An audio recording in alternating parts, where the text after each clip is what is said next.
안녕하세요. 저 문화평론가 최화문이라고 합니다. 만나서 반갑습니다. 민족문제연구소 소장이신 임원영 문화평론가 선생님 모시고 이 자리에 대해서 어떤 격려하는 말씀을 좀 듣도록 하겠습니다. 네, 임원영 선생님.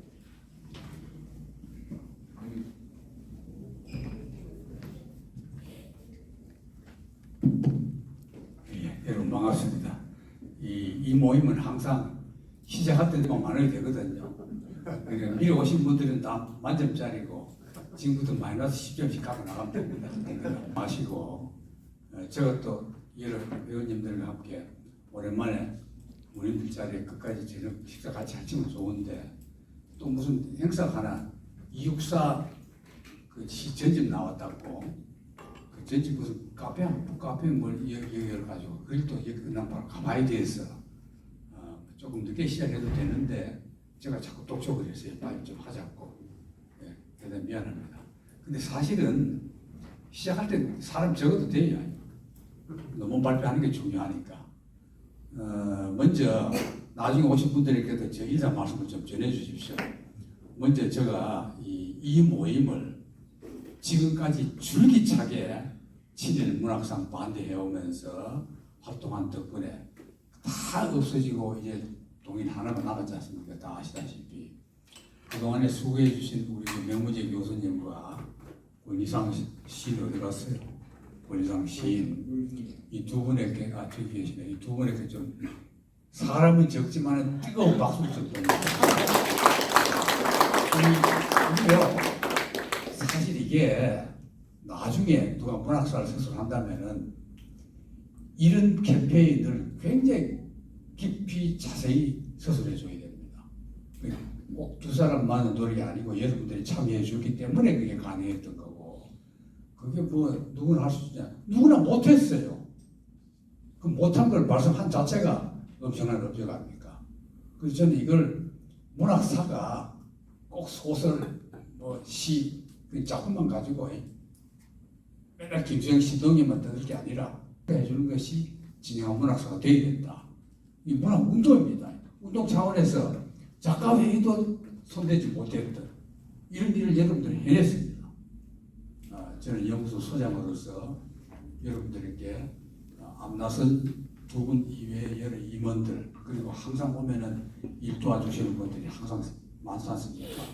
참석해 주신 여러분들 이런 열렬한 뜨거움이 결국은 다 없애었다. 이제 마지막 하나 남았죠. 이게요. 저는 이제 몇 년 전부터 이제 인사말 드릴 때마다 여러분들에게 빨리 이제 제2기로 이 운동이 우리 민족문학연구회가 빨리 2기로 넘어가야 된다. 왜냐하면 1기는 뭐 사실 끝났어요. 사실상 동인 하나 남은 거예요. 저는 처음부터 예언을 했는데 조선일보는 안 없앱니다. 조선일보를 폐간시키는 길밖에 없는데 그건 우리 힘으로 안 돼요. 조선일보 폐간 운동도 따로 하는 단체가 있습니다. 언론은 해직 언론인들 직접 폐간 운동 지금도 매주 하고 있어요. 거의 매일 시위하고 매주 한 번씩 글 시위하고 온 시민운동 다 벌리고 저도 거기 가끔 참여하는데 왜 그러냐? 조선일보는 신념입니다. 유승열하고 똑같아요. 다시 일제시대로 돌아가고 싶은 거예요. 좀 쉽게 말하면.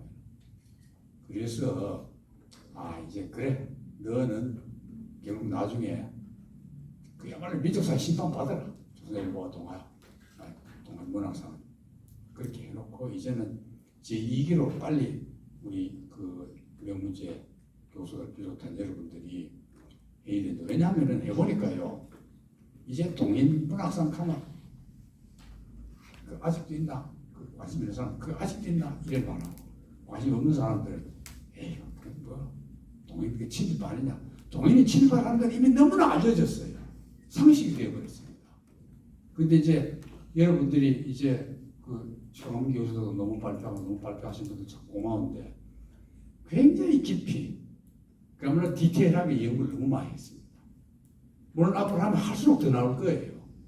그러나 이것만 해도 동인은 이미 문학사에서 완전히 친일 문인으로 낙인 찍혔고 웬만한 뜻이 있는 사람들은 아예 동일 카메라 뭐 친일 문학 대표 이광수와 최남성과 함께 뭐 인물이라는 걸 다 알고 있거든요. 이래서 이 정도 되면은 민족문학 연구소로서는 충분히 업적을 이뤘다 이렇게 저는 그래 평가하고 싶어요. 그리고 왜 그러냐면은 이렇게 봅니다. 저는 민족문학연구회가 일기에서는 친일문학상 없애기 했단 말이에요. 다 없앴어요. 이제 딱 하나 남았단 말이죠. 하나 놔두자는 게 아니고 놔둬도 사실상 힘이 없어요. 지금 동인문학상의 위력이 옛날에 비해서 확 꺾었습니다. 여러분 그렇게 생각 안 해요? 누가 받는지도 몰라요. 나도 몰라요. 작년에 누가 받았는지. 그 받았다면 그냥 속으로 개새끼 소리가 나오고 말이죠. 이런 지경이 돼버렸으니까 우리 민족문학연구회가 일기 목표를 달성했다. 이기는 뭐냐? 이제 퍼스펙티브를 지금까지는 현미경 역할을 해왔습니다. 진흥문학상을 하나하나 다 이제 비판해 왔단 말이죠. 분석도 하고. 그래서 이런 어쩌고 이런데 이기부터는 뭐냐면 좀 현미경에서 망원경으로 이제 이 연구회가 우리 역사 전체, 우리 미역사 전체를 조망해서 이 전체 조망해서 민족문학연구회가 뭐 할 것이냐. 그야말로 문학만 연구하는 단계에서 우리나라 전체의 친일파 청산의 문학의 비중과 그 역할 이걸 찾아서 함께 그런 건 아마 우리 연구소가 전문으로 친일파 청산을 해왔기 때문에 그런 시각으로 번지는데 이게 뭐냐 지금 이제 저기 악화되고 있지 않습니까? 윤석열 정권 들어서 가지고는 노골적으로 친일을 옹호하는 대통령이잖아요. 노골적으로 친일 동상을 세우겠다는 거니까 친일파. 또 우리가 다 상 없앤 이제 이광수 동상도 세우고 기념사업도 하고 그래 될 판이 정권이. 이래 되니까 정말로 친일 문학상 청산은 문학만으로 안 된다. 민족혁명, 정치혁명까지 함께 해야 된다. 이게 저는 그 연구회가 할 제2단계로 나가야 된다고 봐요. 그래서 이제 전에도 제가 한번 그 명 교수에게 개인적으로 얘기했는데 8.15 이후 친일 문학 예를 들면 이제 연구회가 한 게, 이 심포지엄 한 게 그냥 신문에서 그 진보적인 신문에서 기사를 내지 않을 수 없게끔 만들어줘야 돼요. 지금 이제 진보적인 언론 매체가 유튜브 하도 많기 때문에 여기서 아이템이 좋으면 얼마든지 나올 수 있습니다. 발표 논문 전체를 그냥 녹화해가지고 방송할 수도 있어요. 그래 하려면 결국은 빨리 우리가 방향 전환해서 지금 사람들이 지금 우리들도 볼 때 8.15 후에 이게 똑같이 했구나. 여러분 많습니다. 8.15 후에 친일파들. 여러분들이 아는 유명한 작가들 작품들 치면요. 친일 옹호한 작가들이 엄청 많아요. 여러분 그런 거 가만히 놔두면 좀 기분 나쁘지 않아요? 그게 우리나라 지금 1급의 작가로 행세하면서 독자들에게 막 존경받는 작가가 되어 있다. 안 되지 않아요? 이래서 이제 8.15 이후의 친일 문학 청산을 부르짖은 문학과 친일을 옹호하는 문학 나눠지거든요. 그 나눠진 게 지금 민주화냐 독재 정치 옹호냐로 나눠진 겁니다. 그래서 그걸 이제 만약에 딴 단체에서 못 하거든요. 못 하는 게 아니라 안 해요. 할 생각도 안 합니다. 작가회의는 뭐 하는지. 그러니까 그걸 이제 이 문학회에서 해주면은 그야말로 다른 많은 평론가들이 뜻이 있는 평론가라면은 여기 합세해서 나도 하겠다. 나도 이런 걸 한번 글 써보고 싶다. 충분히 나으라고 생각합니다. 그래서 저는 이제 오늘 여러분들이 그 2기로 이게 들어서면서 이제 막 김동인 그냥 쓰레기통 속에 집어넣어 놓고서 썩도록 집어넣어 이미 썩어요. 이미 썩고 있어요. 다 썩었어요. 김동인은. 이제 민족사 지금 어떻게 해나가냐. 그럼 그건 지금은 민주화 운동가도 영환이 됩니다. 지금 언론들이 보고할 수 없죠. 지금 본인 중에서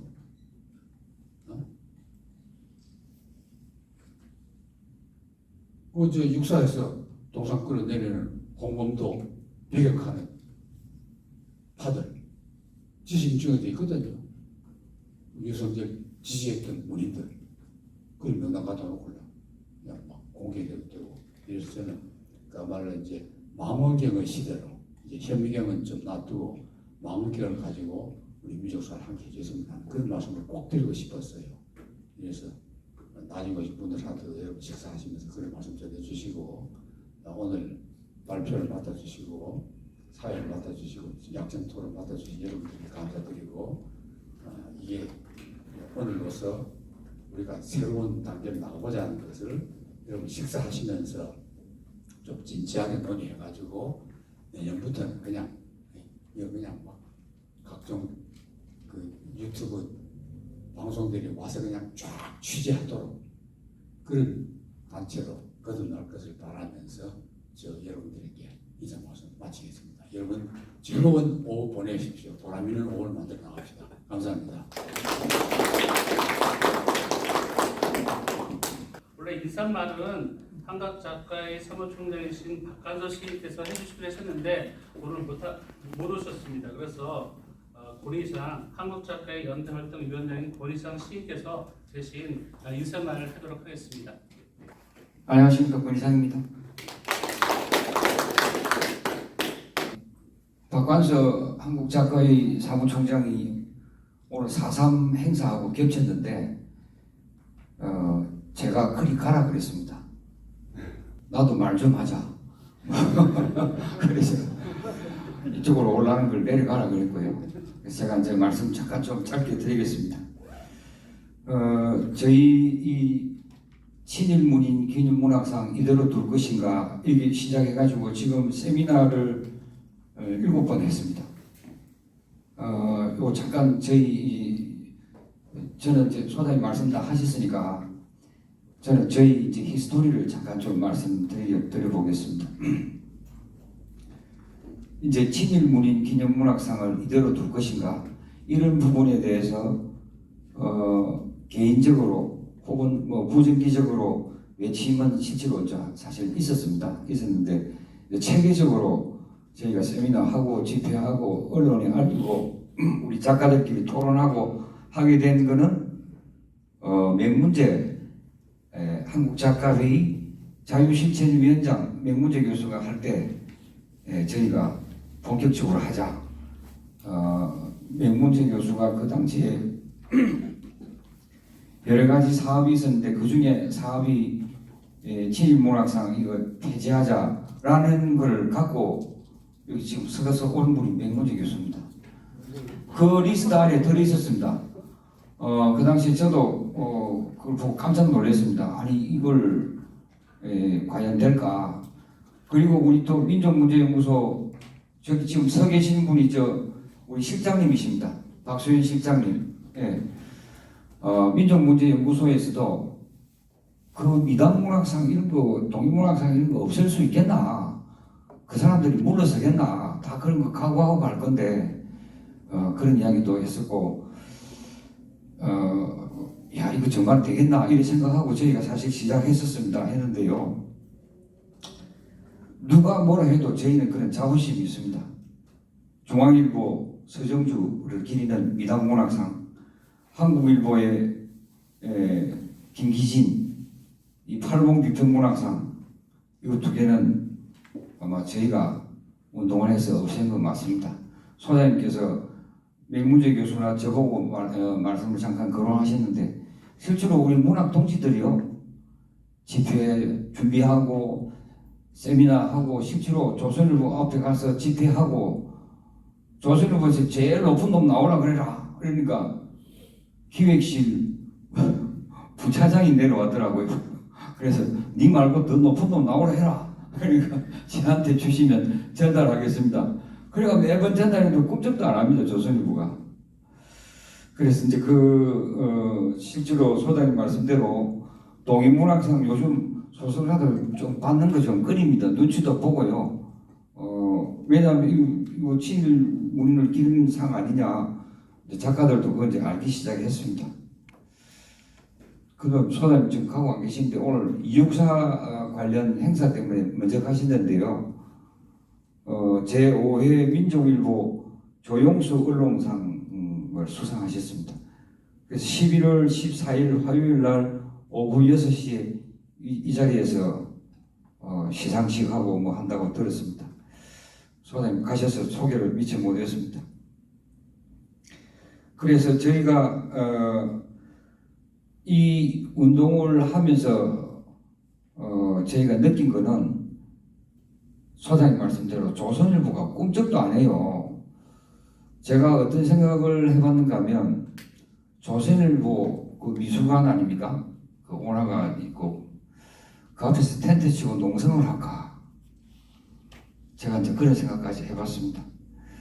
그런데 그걸 하려니까 제가 먹고 살 길이 없어서 그거는 지 혼자는 도저히 못할 것 같아서 그렇다고 우리 동지들 보고 같이 하자라니까 우리 동지들 역시 생계가 있고 해서 좀 깝깝하고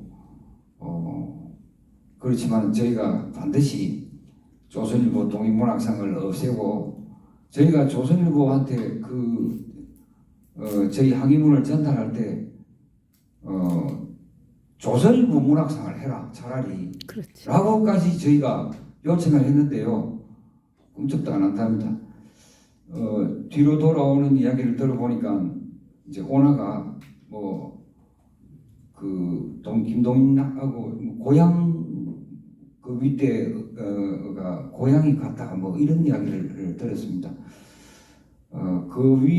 지금 온화가 아마 세상을 뜨면은 좀 바뀔 수도 있지 않을까 이런 추측을 해봅니다. 자, 이거는 뭐 함부로 말씀을 드릴 수는 없지만은 그렇게 추측은 이렇게 해봅니다. 어쨌든 우리 동지들 참 고맙고 오늘 처음 보는 선생님들도 많이 오셨는데요. 이렇게 힘을 모아주셔서 정말 감사합니다. 오늘 끝나고 요 가까운 여기 식사 꼭 하고 같이 갔으면 좋겠습니다. 감사합니다. 문희상 시인께서 말씀해 주셨는데 앞에 뭐 임원영 소장님께서 얘기해 주셨고 저기 8번 비평 문학상하고 미당 문학상 폐지하는데 선무자적으로 많은 분들이 노력하셨는데 이제 두 분을 언급하셨던 걸로 생각이 됩니다. 그거 가지고 시위원장에 많은 분들이 도와주셨고 뭐 글도 써주셨거든요. 그래서 모든 이 분들을 위해서 다 같이 함께 모든 분들을 위해서 박수 한번 쳐주시죠. 그 다음 순서로 강민숙 시인께서 신앙송 붉은 혓바닥을 기억한다 신앙송을 해주실 것 같습니다.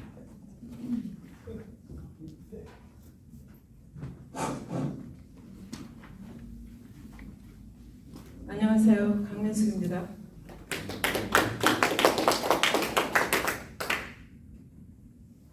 우리는 붉은 혓바닥을 기억한다. 강민숙. 이제 더 이상 조선은 없다. 대한제국도 없다. 나라가 없는 나라의 학교 운동장, 홀로 펄럭이는 일장기 앞에 무릎 꿇으며 뚝뚝 눈물 흘리는 제국의 지성들, 조선의 말과 글도 버리고 상투까지 잘라버리고 외치던 내선일체 그 목소리 아직 탱쟁하지 않는가?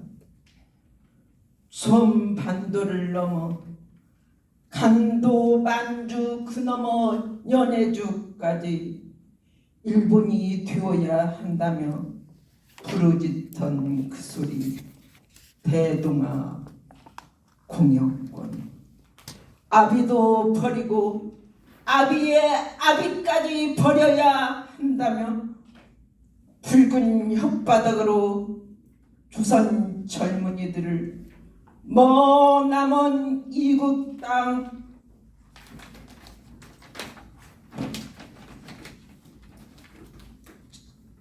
전쟁의 사지로 몰아넣었던 사실 우리는 분명 기억하고 있다.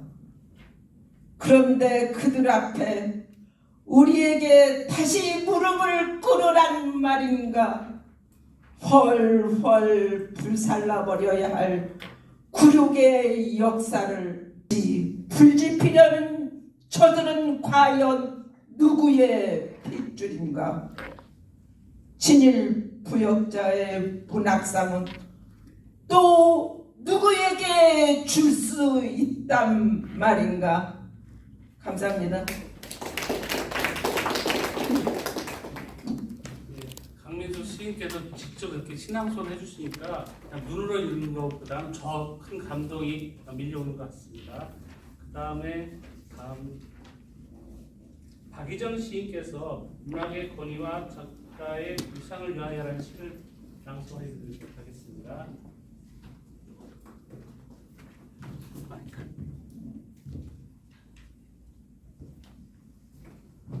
문학의 권위와 작가의 위상을 위하여 까만 점 7개가 등에 박혀있는 아이, 사냥을 좋아해 별을 총알 삼아 어렸을 때부터 사냥을 즐겼다. 좋아하던 놀이는 솜씨가 된다. 북두칠성 7별의 정기로 안중근은 조선 통감부 초대 통감 이토 히로부미를 명중시켰다. 민족의 얼로 현실을 꿰뚫은 한용운 시인은 3.1운동을 주도적으로 계획, 추진에 앞장섰다. 일본은 내선일체 강화, 독립의식 약화를 위해 조선 총독부에 정면으로 바라다 보이는 남산에 조선 신궁을 세웠다. 돌멩이 주어 허공이라도 때리던 민중의 대항일 시대. 이 육사는 행동하는 붓이 되어 의열단에 가담했고 시문은 이마로 흙을 비비며 눈으로 피를 뿜으며 외쳤는데 김동희는 적극적으로 일본 제국주의를 도왔다. 시국에 공헌할 새로운 작가단을 만들게 도와주십시오. 일제가 항복한 날 오전 10시 김동희는 조선 총독부 정보검열과장 아베 다스이치를 만나 선제적으로 부탁했다. 정오에 일본이 항복 선언을 할 예정이라서 그는 김동인의 청을 거절했다. 난 12시 전파를 타고 일본 천황의 목소리가 라디오에서 흘러나오던 1945년 8월 15일 부탁을 거절당한 김동인은 2시간 후부터 변절자에서 변명하는 자로 솜씨 좋게 얼굴을 바꿨다. 조선 총독부도 조선 신사도 폭파됐고 남산엔 민족 정기 설인 안중근 기념관이 들어섰는데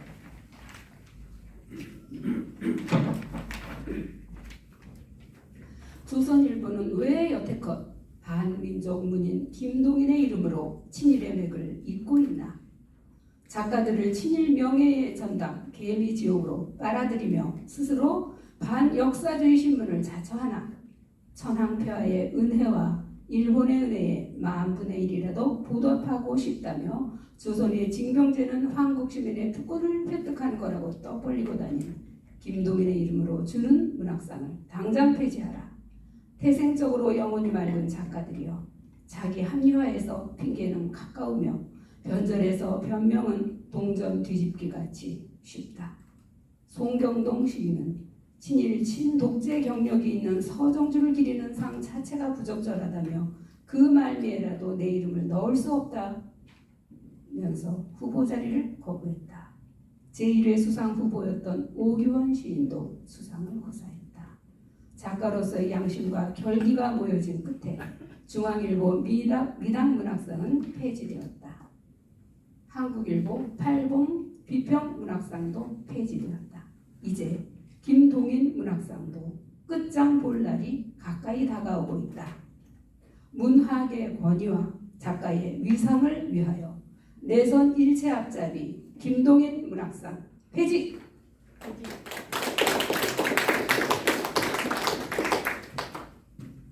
김동인 문학상을 소재로 해서 주제로 해서 잘 작성하신 것 같습니다. 감사합니다. 주제 발표를 하도록 하겠습니다. 그래서 발표자께서는 30분 정도 발표하시고요. 토론자 15분 정도 하면 무난할 것 같습니다. 그래서 먼저 이성혁 한국예대에 계신 문학평론가 이성혁 씨께 발표 순서를 넘기도록 하겠습니다. 예, 나와주십시오.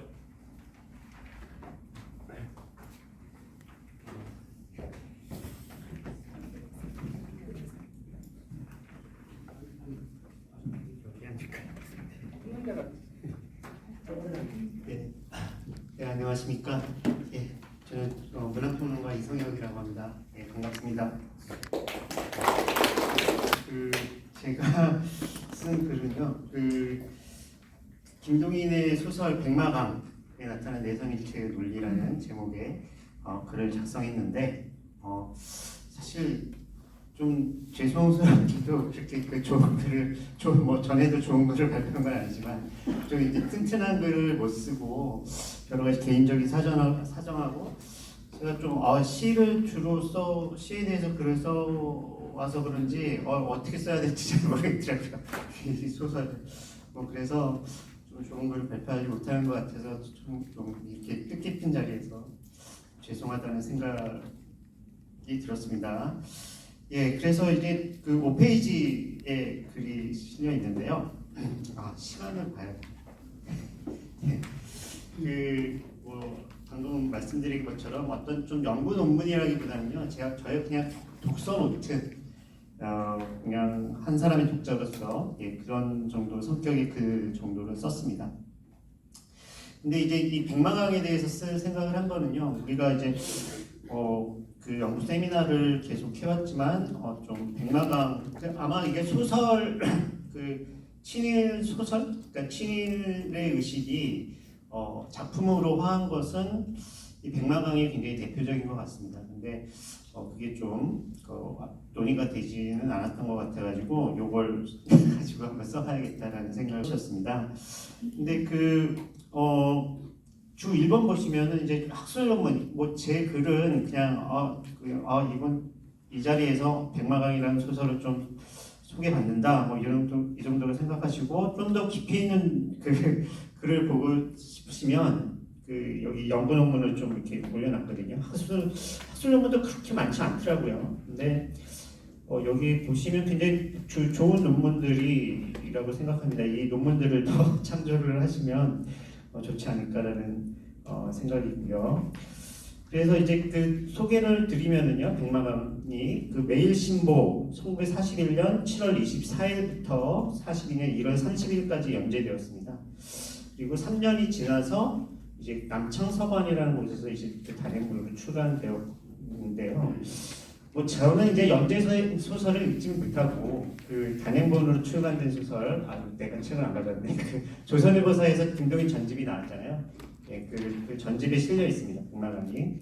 그래서 그걸 읽었습니다.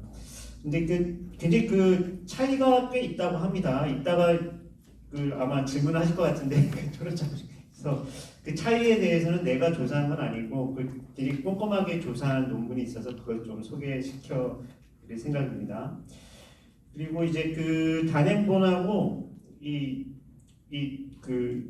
이데올로기 변화는 거의 없지만 그 6페이지로 넘어의 결말 부분이 추가되어 있습니다. 추가되어 있다고 합니다. 근데 그 결말이 굉장히 핵심 부분이긴 하거든요. 어떤 부분이냐면 백제가 멸망하고 백제 저항군을 돕기 위해서 일본 원군이 이제 주류성에 도착하는 과정을 보여주는 거기까지의 이야기를 보여주고 있는 건데 이 부분이 굉장히 중요한 부분이잖아요. 클라이맥스인데 빠졌습니다. 그런데 이게 1월 30일에 1942년 갑자기 연재가 중단되었어요. 이 백마강이. 근데 왜 그럴까 이렇게 생각해 보니까 김동인이 그때 갑자기 체포되었다고 합니다. 좀 재밌는데 1942년 1월에 박계준과 잡담을 나누던 중에 그 천안기관설 여기 그 인용문을 보시면요. 그러면서 그 같은 자라고 호칭을 했다고 합니다. 그래서 그때 이제 정보원이 있었나 봐요. 그러니까 이거 듣고 신고를 했나 봐요. 신고를 해가지고 천황 불경죄로 징역 8개월을 선고받고 복역했다고 합니다. 그래서 히가시 후미토에게 오게티가 되었다. 장호철이라는 분의 책을 참조했습니다. 근데 그 참 막 글로는 막 이게 충성 막 그런 얘기를 막 하던 사람이 예 어떻게 뭐 술자리에서 그런 건지 뭐 말을 잘못해가지고 8개월 옥살이를 했다는 건데 당시에 굉장히 좀 뭐라 그럴까요? 그 일상생활이 통제가 되었다라는 것을 또 느낄 수도 있고 또 한편으로는 좀 경솔한 느낌 그런 느낌도 들고 그래서 1942년에 출감을 하신 거죠. 하셨다는 아니라 43년 그래서 44년에 다시 친일 활동을 굉장히 열심히 하세요. 그래서 친일 논설을 그때 굉장히 많이 발표를 하고 친일 소설 성함의 길이라는 소설을 발표하는데 저도 이거는 안 읽어봤는데 일본 역사 소설, 일본을 배경으로 하는 역사 소설이라고 하고 이거는 전집에도 없습니다. 그래서 그러면서 이제 백마강의 완결판 앞에는 이제 빠져 있었다고 했잖아요. 그 클라이막스가 그것 아마 써둔 것이 아닐까 이렇게 생각이 드는데 그걸 단행본으로 이제 출간한 것 같습니다. 그래서 이제 이 소설을 쓰게 된 것, 내선일체라는 이데올로기를 완전히 내세우고 쓴 거예요. 이 소설은 그 백마관 연재를 시작하기 4개월 전에 그러니까 작품과 제재의 문제라는 에세이를 발표하는데요. 이게 그는 이때 친일 문인으로 나가기는 과정을 스스로 써놓고 있습니다. 굉장히 자랑스러운 마음으로 썼을 텐데, 무슨 굉장히 신병으로 글을 쓰지 못하고 있다가 막 병을 앓았어요. 근데 막 황궁에게 대한 감사의 영과 격려의 성이 격한 때였다. 그러니까 아마 이제 중일 전쟁이 일어났을 때 그때인 것 같습니다. 그래서 이렇게 막 매일 신문을 보면서 움직이지 못하는 자신 부끄러워 여기면서 그러다가 11월 중순에 간신히 몸을 일으킬 수 있게 되었고 이게 참 보행은 좀 이 사람이 되게 좀 과장이 좀 있는 것 같아요. 보행은 아직 하지 못하지만 3, 4분은 이제 일어섰다 앉았다 할 수 있게 됐다라고 얘기합니다. 그러니까 총독부를 택시로 달려가가지고 어떻게 보행이 불능한데 어떻게 택시로 달려가고 그러는데 황금 노고와 충용의 실정을 조사하여 조선 대중에게 전달하고 싶다. 이런 국어를 모르는 대다수 민중은 신문보도 이상의 실정 모르니까 이 부처를 해석하고 싶다라고 이렇게 얘기하고 문학단 일종의 보고문학단을 제안을 했다라고 얘기를 하고 있습니다. 그래서 자신도 그 문학단에 합류하겠다라는 어떤 충심을 보였는데, 그러니까 근데 참 너무 과장돼 있잖아요. 이렇게 움직이지도 잘 못하는 사람이 그 전쟁터에 나가겠다 이렇게 얘기를 하고 있으니까. 근데 그때 당시는 받아들여지지 않았다고 합니다. 경비만 들고 술값만 나가고 그럴 것 같아가지고 그런 이유였다고 하는데 2개월 후에 이제 도서과에서 찬성해가지고 황군 이문단이 꾸려집니다. 그래서 이막수 박영희와 함께 이제 북지 황군 이문 문단 사절로 활동하게 되었고요. 근데 북경 전쟁터에 남쪽으로 갔다가 북경으로 돌아오는 길에 혼절하면서 기억상실증에 걸렸고 그래서 책을 내지 못했게 되었습니다. 박영희는 이제 전성기행이라는 걸 썼고 이막수는 전선시집이라는 책을 냈죠. 그래서 김동희는 방문기를 쓰지 못했고 그래서 나는 이게 글빛 어떤 책무가 이렇게 생겼다라고 이렇게 생각을 하고 있었다고 합니다. 근데 그때가 이게 글씨를 다 까먹었대요. 그 글자도 진짜인지 아닌지 모르겠습니다만 아무튼 내가 성군의 무수한 충용과 허신적 거로를 내 눈으로 직접 보고 듣고 그것을 글로 만들어서 조선 동포에게 보고하는 것이 나의 임무였다. 이런 식으로 얘기를 하고 그래서 이제 글빛을 이제 갚아야지라고 생각하다가 8페이지 이렇게 넘어가면요. 근데 이제 내가 또 현지 관찰을 하겠다 이렇게 얘기했다고 합니다. 그러니까 이제 좀 건강 회복이나 하시오 이렇게 얘기를 했다고 하고요. 그래서 이제 그가 이제 30년대부터는 주로 장편 소설을 그 역사 장편 소설을 써왔는데 그 장편 소설, 역사 소설 형식을 통해서 협력하고자 이렇게 마음 먹었고 이렇게 해서 탄생한 것이 이제 백마강이다라고 할 수가 있겠습니다. 작자의 말, 연재 바로 전에 작자의 말이 실렸는데 뭐 이렇게 써놨습니다. 백제 문화는 야마도에까지 이르러 오늘의 대일본 제국을 이룬 초석이 되었다. 오늘날 같은 천황 아래 대동아 건설의 만두인의 조선의 한갈래 있는 백제 사람과 내지인의 조선의 야마도 사람은 작년에도 옛날 2300년 전에도 서로 가깝게 지내기를 같은 나라이나 일반이었다 라고 했고, 예, 그래서 이제 쓰러지는 국가를 어떻게든 붙들어 보려는 몇몇가 서로 친근히 동정하여 목숨을 아끼지 않고 협력한 몇몇의 야마도 사람의 아름답고도 강력한 행위를 줄거리로 하고 비련에 우는 백제와 야마도의 손을 대하여 한 이야기를 꾸며 보려고 한다라고 쓰고 있습니다. 굉장히 상당히 의도가 선명히 드러나 있죠. 그러니까 대일본 제국의 내선일제가 추진되고 있는데 옛날 역사를 봐서 옛날에도 있었다, 우리가 내선일체였다라는 얘기를 하고자 한다라는 얘기겠죠. 그러니까 같은 나라나 일반이었던 역사를 소설로 드러내고자 하는 것이 작자의 창작 의도였고요. 그래서 그런 내선일체가 이루어졌던 역사의 한 장면을 소설함으로써 현재 내선일체의 정당성과 방향성을 보여주겠다라는 작자의 의도입니다. 근데 이제 신문사에서 이제 소개글이 첨가되었는데요. 좀 더 구체의 언어로 명확히 하고 있습니다. 그래서 여기 보면 내선일체의 성지 백제를 배경으로 신체제에 적응하여 역사소설의 신기원을 만들고자 우물개운 고심을 거듭하여 온 터에 제1작을 본지 발표하기에 이르렀다라고 이렇게 쓰고 있습니다. 작자는 백제 말년에 비교해서 처음으로 불타는 정열과 시원의 약동을 느꼈다 한다 이렇게 쓰고 있고요.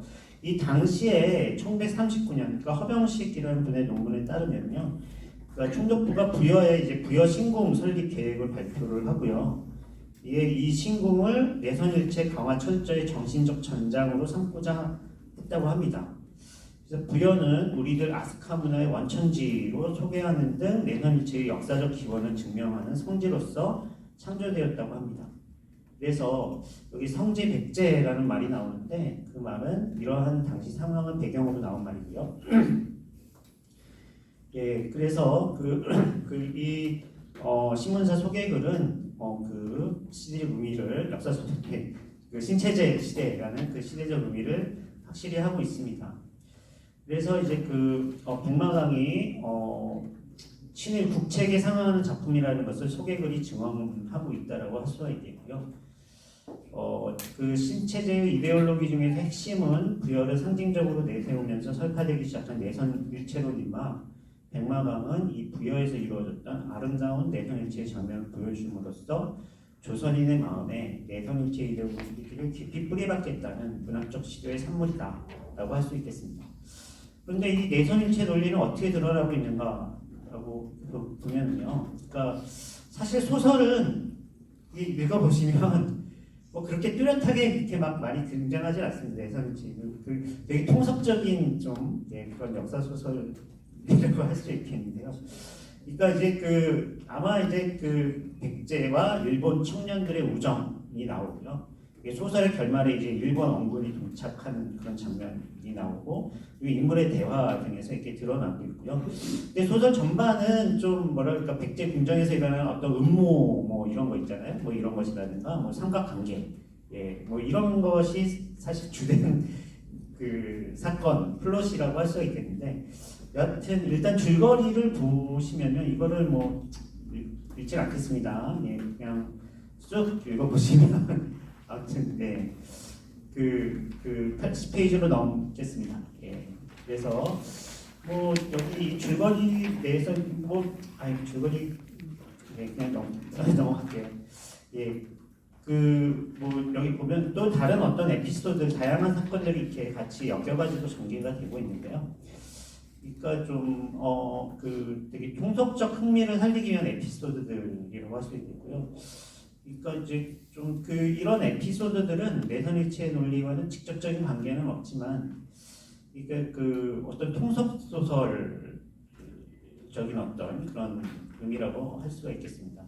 하지만 주인공들이라고 할 수 있는 청년들이 있는데요. 백제인 직기라는 청년이 있고, 소가 일본인이에요. 백제인 소가 일본인이고, 백제인 복리수 집기의 동생입니다. 그리고 역시 일본인인 오리메라는 여성이 이제 지금 백제에 와 있어요. 그래서 이 사람들의 우정을 통해서 내선일체라는 주제가 드러난다고 할 수 있겠는데요. 흥미로운 것은 복리수가 소가를 연모하면서도 오리메 역시 소가를 연모한다는 사실을 알고 자신을 탐하던 백제 왕자 태와 결혼합니다. 그러니까 어떻게 보면은 소가를 포기하는 거죠. 이 친구를 위해서 어떻게 보면. 근데 나는 이제 소가와 복리수가 이제 연을 맺게 되겠구나 이렇게 책을 읽으면서 그렇게 생각했는데 그게 아니더라고요. 하지만 이를 통해서 복리수와 오리메의 우정이 굉장히 더 깊어지는 그런 모습을 보여주고 있고요. 그런데 김동희는 뭐 이게 보면 백제인을 일본인보다 열등하다든지 뭐 백제를 일본에 종속된 나라로 그리지는 않았습니다. 그러니까 여기 보면 100여 년 전부터 백제 문화가 외국으로 건너왔고 야마도에서 새로 생기는 문화는 외국의 말, 그러니까 언어로는 어떤 것이라 뭐 이제 백제 사람의 말을 그대로 쓰게 되었다.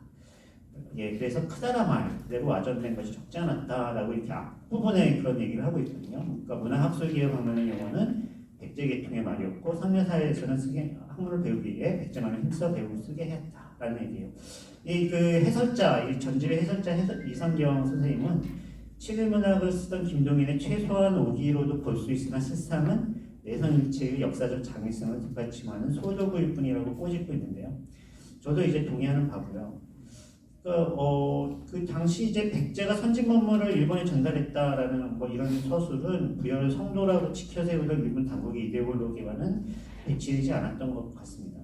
그리고 조선인을 대상으로 써진 소설이기 때문에 조선인이 좀 자존심을 누르는 식의 내선일체 논리는 역효과를 낼 수 있었겠죠. 그래서 내선일체가 조선인과 일본인이 평등한 존재를 일체로 이루자는 논리가 조선인을 더 설득시킬 수 있었던 것 같습니다. 백제가 일본의 문화 개화를 도와주었고 일본은 백제가 위험에 빠졌을 때 군사적으로 도와주었다는 상호 호혜의 역사를 보여줌으로써 마치 내선일체가 조선인과 오타입니다.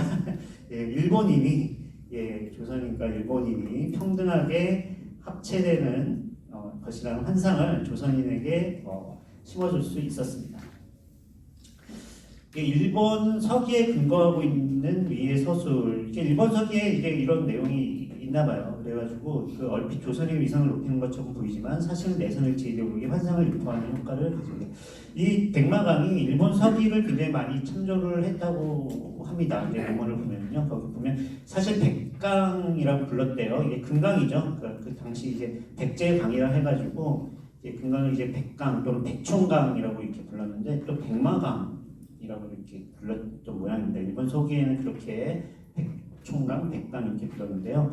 그래서 일본 서기를 많이 참조했다라는 것을 좀 알 수가 있는데, 여튼 이제 그 어떤 바탕은 일본 서기를 바탕으로 하고 있다라고 볼 수가 있겠는데요. 한편 백제가 가지고 있었던 선진적 문화를 백제는 기백이 부족하다라는 이야기가 나오고 있습니다.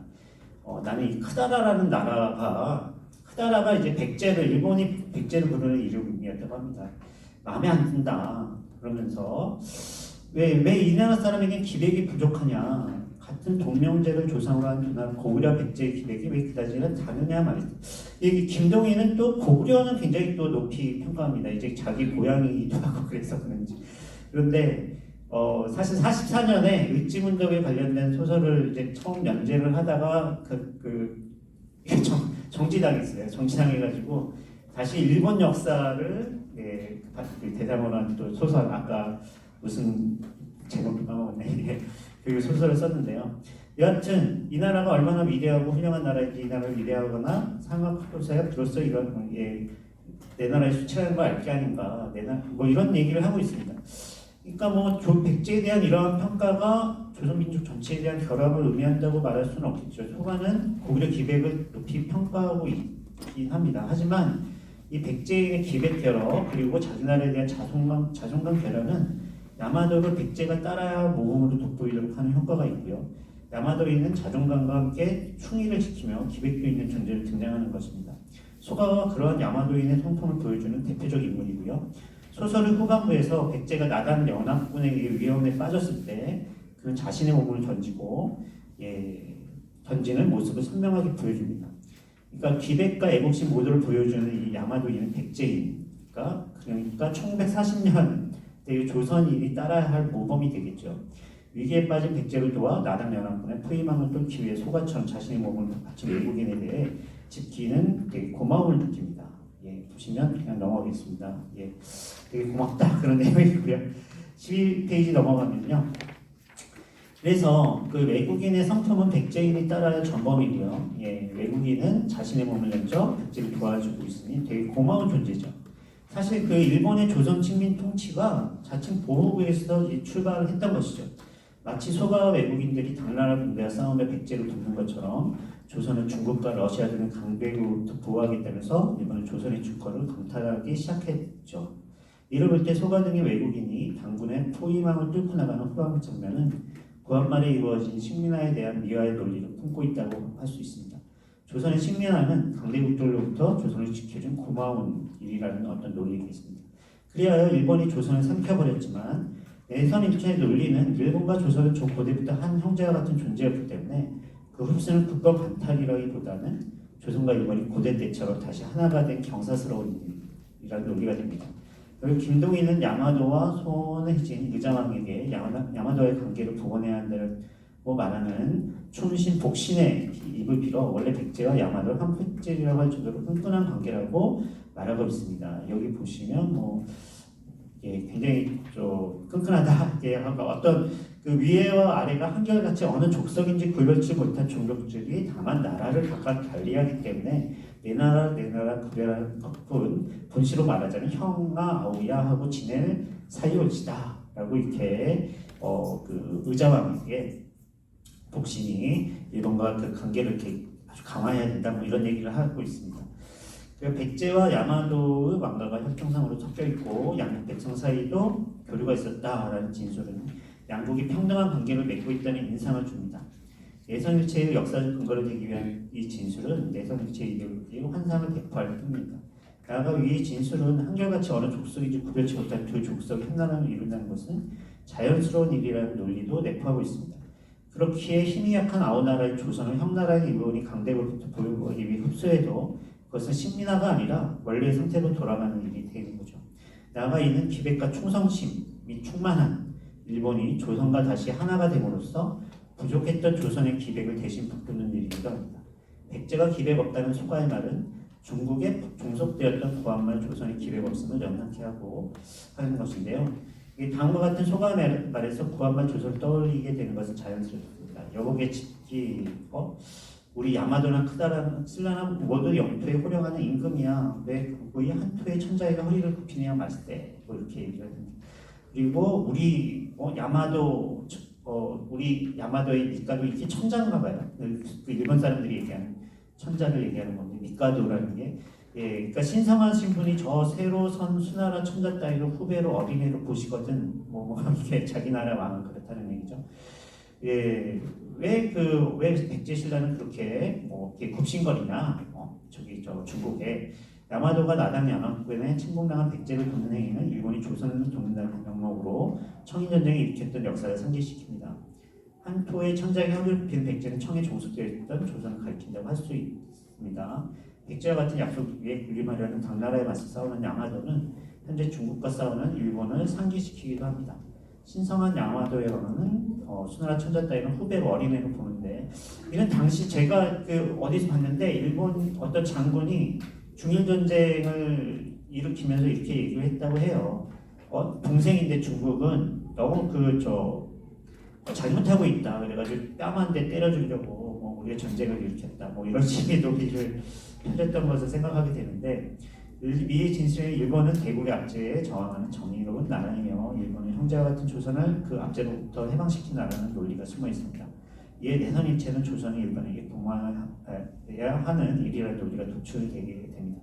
이렇듯 백마왕이 전개한 내선일체 논리는 조선과 일본의 평등한 일체라는 환상을 유포하는 동시에 일본은 조선에 대한 식민화 그리고 이를 위한 압제를 피해자인 조선이 고마워해야 할 선린으로 전도하고 있습니다. 예, 이상으로 발표 마치겠습니다. 감사합니다. 네, 시간을 잘 지켜주셨습니다. 그래서 이번에는 내선일체, 백마강 소설에 나타난 내선일체를 이제 집중적으로 이렇게 비판하셨습니다. 이거에 대한 토론은 상명역에 계시는 박수빈 시인께서 지정 토론하시겠습니다.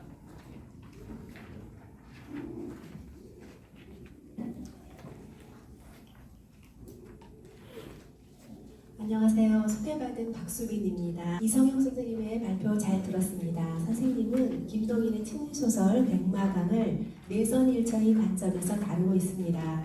내선일체는 일본이 조선을 식민 통치하기 위해서 내놓은 민족 말살 정책입니다. 내선일체를 통해서 문인들에게도 친일을 강요하던 시대였는데요. 그러나 대응의 방법은 각각 달랐습니다. 현진건의 경우는 일제와 타협을 거부한 대가로 가난에 찌들면서도 지조를 지켰고요.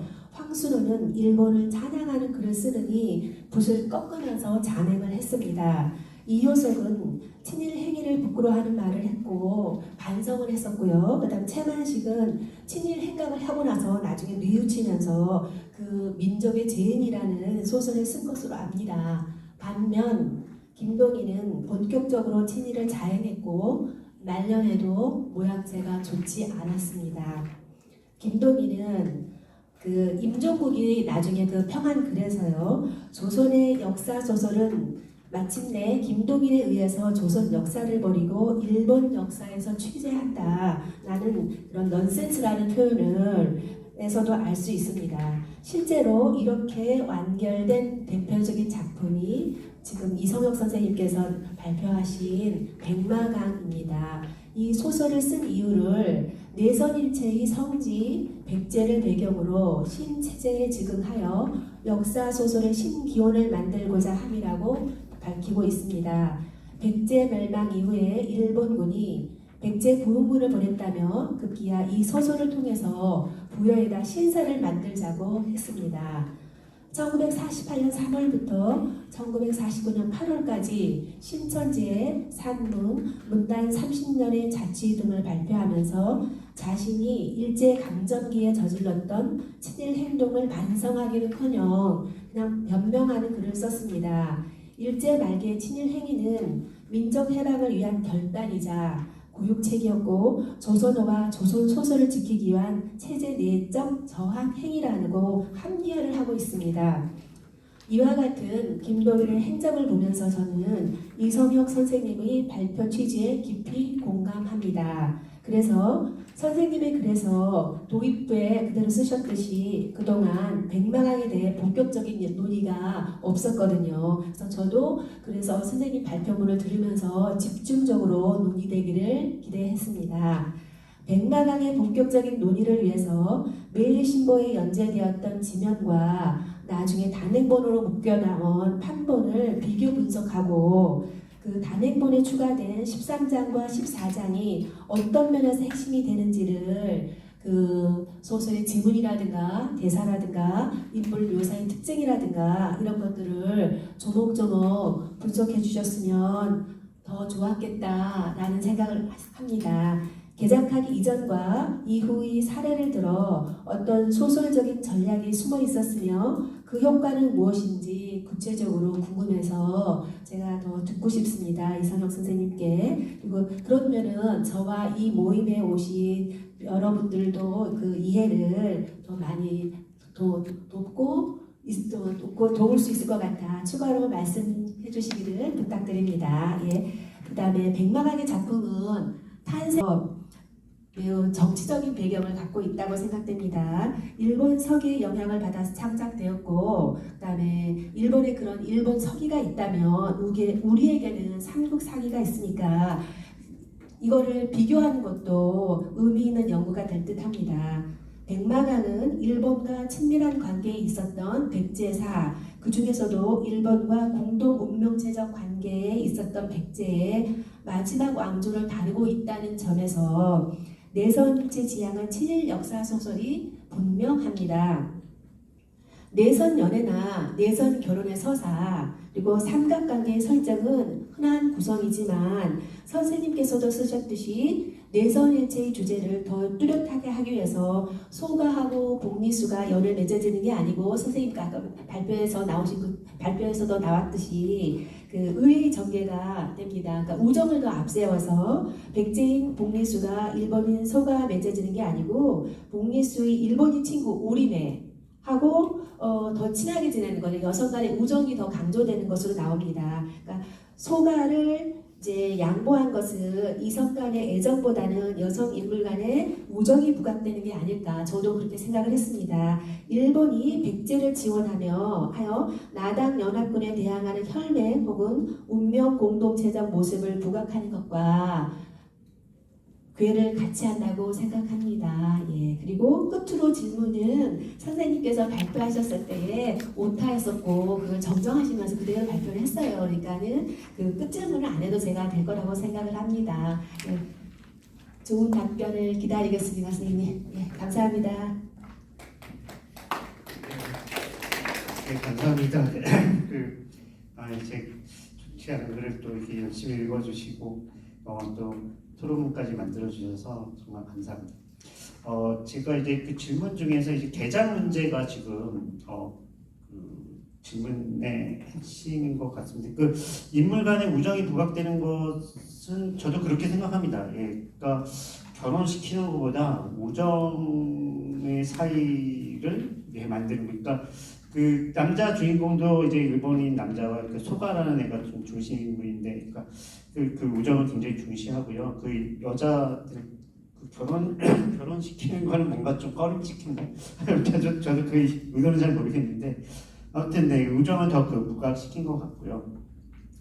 그리고 삼국사기와 일본서기가 이게 많이 또 사실 그 페이지 그 5페이지에 제가 주석에 달았던 연구 중에서 선생님과 동명이인이 난 선생님 아닌가? 뭐 이런 생각을 했었는데 박수빈의 소설이 박수빈의 김동인 백마간 연구라는 그런 그 논문이 있거든요. 동명이인이었습니다. 근데 개장 및 일본 서기와의 관련성을 중심으로가 굉장히 그 논문을 읽어보시라고 이렇게밖에 얘기를 드리는데 지금 선생님께서 딱 그 질문하신 내용을 이 논문이 다 이렇게 써주고 좋은 논문이더라고요. 그래가지고 잠깐 뭐 말씀을 드리면 근데 이렇게 삼국사기하고 일본서기는 저도 찾아봤습니다. 그 해당 부분을 이제 비교해 봤거든요. 근데 삼국사기가 굉장히 그 간략하게 나온 부분이 아주 자세하게 나와 있어요. 일본서기는 이게 진짜인지 아닌지는 뭐 모르겠는데 근데 그 모순되진 않더라고요. 그 백제 부분에 이제 그 원군이 와가지고 결국에 패배하거든요. 그 백총관 전투에서 이렇게 8년 후에 그리고 여기 나오는 길지라든가 이제 그 누구야 그 주인공 그 이름 갑자기 이름 까먹네. 아무튼 그 충성스러운 사람으로 나오는 그 사람 이름이 있는데 그 사람들도 실존 인물입니다. 그 기록에 다 나와 있고요. 와가지고 이제 그 어떻게 보면 일본과 백제 연합군이 만들어 가지고 나당 연합군에 그 당나라와 이렇게 또 이제 그 붙게 되는데 뭐랄까 백제 부흥군이라니까 백제 부흥군의 그 대장이 바로 이제 그 여기 주인공의 아버지인 갑자기 주인공인가? 복신 예, 복신 이미 실제 여기 길지라든가 뭐 이런 사람들도 성충도 개복 캐릭터 실제 인물들이 그 직기라는 양반도 아들이죠. 그 복신의 아들인 직기도 그 일본 서기에 이렇게 나와 있습니다. 그 이름이 그래가지고 실존 인물들을 가지고 썼다고 할 수가 있겠는데요. 그 당시에 그 관계가 상당히 좀 끈끈했던 것 같습니다. 그래가지고 일본이 그 어떤 부여에다가 막 이게 또 그 신궁을 만들고 이런 또 논리가 있었던 거겠죠. 일본 서기를 바탕으로. 근데 그런 관계가 삼국사기에는 그렇게 자세하지 않은데 일본 서기는 굉장히 자세하게 나와 있긴 하더라고요. 그리고 이게 그 개작은 일단 13장, 14장은 추가가 된 겁니다. 단행본에. 그러니까 개작된 게 아니라, 그러니까 아까 말씀드렸듯이 메인 신보의 연재가 갑자기 중단됐어요. 12장까지. 아마 그 끌려가가지고 그렇게 된 것 같은데 이제 단행본 낼 때에는 13장, 14장이 추가됐고 근데 그 이전에 이제 좀 변한 부분이 있습니다. 그 이전 매일신보 12장까지 그 내용과 그 단행본 변한 부분이 있는데 이 논문 박수빈 아까 말씀드린 박수빈 선생님 논문을 보면은 제가 매일신보 그 소설을 안 읽었기 때문에 근데 이게 그 어떤 부분이 바뀌었냐면 이제 그 백제 의자망이 굉장히 좀 그런 장면이 있습니다. 그 신문에는 약간 좀 너무 노골적인 어떤 그런 장면, 예, 좀 성적으로 막 옷을 벗기고 막 뭐 이런 장면 그런 문장들인데 이걸 좀 이렇게 삭제를 했다고 하더라고요. 그리고 복리수의 약혼자가 걔들 성충의 아들이었어요. 사골이라는 사골이 약혼자가 있었습니다. 그 약혼자와 에피소드는 사골이 일찍 죽어요. 어떻게 무슨 뭐 병에 걸려가지고 그래가지고 그러면서 그 소가와 그 복리수가 굉장히 끈끈하게 이제 막 이렇게 위로를 해주고 뭐 그러다가 이게 그 애정을 느끼게 되거든요. 그런 부분을 이제 다 뺐는데 왜 뺐는지 모르겠는데요. 사골이 필요 없다라고 생각을 하는 건지. 그리고 또 하나 부분은 그 뺀 부분이 있는데 또 하나 아까 갑자기 왜 이렇게 자꾸만 생각이 안 나죠? 복신인가요? 복신.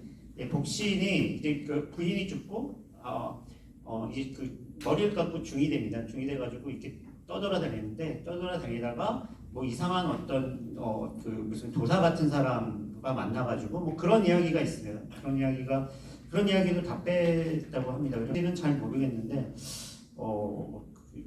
그렇게 이야기가 되고 있네요. 네, 이 정도로 말씀드리도록 하겠습니다. 보통 이제 신문에 연재하다 보면은 뭐 시간에 쫓기다 보거나 여러 가지 이유 때문에 이제 뭐 쓰고 난 다음에 단행본 낼 때 좀 고치는 게 좀 일반적이지 않습니까? 그런 이유는 없었나요? 그거는 뭐 아무튼 기록이 내가 왜 이걸 뺐나 뭐 이런 거는 없으니까 추측만 하게 되는데 이게 그 부분이 복신의 그 장면은 좀 막 교사가 나오고 무슨 그리고 호랑이랑 막 말이 싸우는 장면이 있고 막 그런 일종의 야담식의 이야기가 나오나 봐요. 그래서 이거는 좀 소설의 전개상 이런 좀 막 그 허무맹랑한 이야기 같은 건 좀 이상하다 해가지고 뺀 것 같기도 하고 소설 구성상의 문제 아닐까. 그다음에 또 제가 또 궁금한 게 있는데요. 뭐 제가 또 하나 물어보는 게 그다음에 이제 플로에 계신 분한테도 제가 이제 물어보도록 하겠습니다만 그 조선일보사에서 이게 전집으로 또 나왔지 않습니까? 네. 그렇다면 그 일제 식민지 때 나왔던 단행본하고 토시 하나 안 고치고 그대로 이게 나왔는 것인지 아니면 그때 약간 좀 변화가 있는 건지 그것도 좀 궁금하네요. 그게 편집을 이제 이상경 선생님께서 하신 걸로 아는데 그 해방 이후에 나온 거를 가지고 48년인가 또 단행본으로 나왔거든요. 그걸 가지고 치는 것 같아요. 그래서 또 44년에 나온 그 단행본과의 어떤 대조 작업이라는 게 필요할 수도 있겠어요. 원전 작업이 필요할 것 같군요. 제 생각에도요. 네. 꼼꼼한 실증적 연구가 꼭 필요할 것 같습니다. 누군가가 좀 해주지. 여기 앉아 계신 분들 중에서도 뭐 이 토론하고 이제 발표도 하셨는데 이건 대해서 자유롭게 질문하실 분 있으시면 질문해 주시면 감사하겠습니다. 잘 들었습니다. 저는 내용이 관찰했었습니다. 사기하고 일본 서기가 이제 두 번의 역사책 있지 않습니까? 일본 서기는 아마 8세기에 지어진 걸 알고 이제 사기를 고려시대 때 이제 만들어진 건데 고려시대 때 상당히 고려의 국력이 우리가 지금 일반적으로 아는 것 같아요. 대단히 막강한 나라였다고 생각하는데 그 당시에도 분명히 일본하고 이 고려하고 교류가 있었을 거란 말입니다. 그러면은 이런 역사서 같은 경우는 분명히 서로 교류가 있었을 거고 고려에서 이런 내용을 알지 않았나 생각 저는 그냥 혼자 해봅니다. 비전문가로서요. 그러면 고려에서 그런 내용을 알았으면은 예를 들어서 내가 고쳐라. 왜 나쁜 거 쓰느냐 이렇게 할 수 있을 수도 있는 거고요. 말하자면 그런 게 없었는지. 또 하나가요. 저는 이제 60년대, 70년대 그때 60년대 그 당시에 이제 감자 배따라기 뭐 이런 거 많이 읽었습니다. 학교에서 읽으라고 해갖고 근데 감자, 배따라기, 광화사, 붉은사 이런 거는 우리 다 읽었거든요. 그런데 그 세계 문학 국문학 대전 중에 보면 그 지금 이 100만은 안 나왔던 것 같습니다. 제 기억이 전혀 없거든요. 그럼 그 당시에도 이미 그 김동인의 작품 중에서 그런 이 칠일적인 작품들은 뺐었던 건지 아니면 뭐 다른 이유가 있었던 건지. 왜냐면 그 당시에 제가 국민당 취합대학 때 읽었었기 때문에 상당 부분 기억에 남아 있거든요. 오래됐지만. 근데 100만은 제가 읽은 적이 없습니다. 그런 문제가 하나 있고요. 또 하나가 김동인이 반민 특위에 안 잡혀갔습니까? 그 문제 하나. 그리고 7.18 이번에 그 7.18 등재하지 않았습니까? 거기에 들어가 있는지 문제라고 무효 심사는 없었는지 그것도 제가 궁금합니다.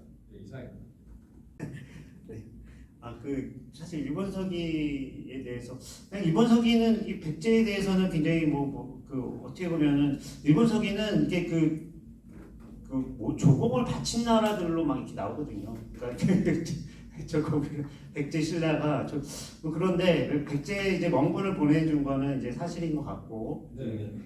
그런데 구치라는 그거는 잘 모르겠습니다. 저도 전문가 아닙니다. 전문가 아니고. 두 번째 이게 백마강은 분명히 좀 꺼렸겠죠. 이거를 이제 단행본으로 낸 이게 전집에나 있죠. 전집에나 이게 실려 있지. 이게 김동인 선집 해가지고 김동인의 어떤 그 장편 소설 선집이라고 하더라도 이거는 없었죠. 안 집어넣어 그랬죠. 대선 이런 내용이 있으니까. 친해시 인명사전에 분명 있습니다. 올라와 있고 그때 부여 신사가 있었다고 합니다. 그러니까 39년 40년이 만들어졌다고 합니다. 반민특위에는 반민특위에는 안 나간 걸로 알고 있는데. 이강수는 이렇게 나. 교과서에 실려면 아무래도 단편 소설은 힘들고 단편 소설 위주로 하다 보니까 저도 못 봤습니다. 백마강은 장편 소설은 거의 실릴 수가 없기 때문에 그런 것 같습니다. 그다음에 자랑스러운 소설도 아니다 보니까 교과서에 실리지 못했을 거라고 생각합니다. 학생일 때도 이게 좀 기본 양식이 있어갖고 그런 거는 좀 실으면 찜찜이 아니라 제 생각은 장편은 아예 실을 수가 없으니까. 예. 전집도 제가 전집. 이 전집이요? 거기에도 저는 전집에 전집에는 있습니다. 있습니까? 전집에는 있습니다. 알겠습니다. 더 질문하실 분 그게 아니고 예. 반민특위에 김동인이가 명단에 안 올라간 건 아닌데요. 아마 제가 추측인데 문인이라서 이광수가 더 유명했지 않습니까? 그래서 이광수부터 또 오래된 그런 사람부터 체포하고 그랬는데 그렇다고 해서 김동인이가 결코 친일 강도가 낮은 건 절대 아닙니다. 그 말씀 드리고 싶습니다. 김팔종도 반민특위에는 제수된 걸로 알고 있습니다. 더 질문하실 분 없으신가요? 예, 그러면 발표자, 토론자 모두 수고하셨습니다. 예.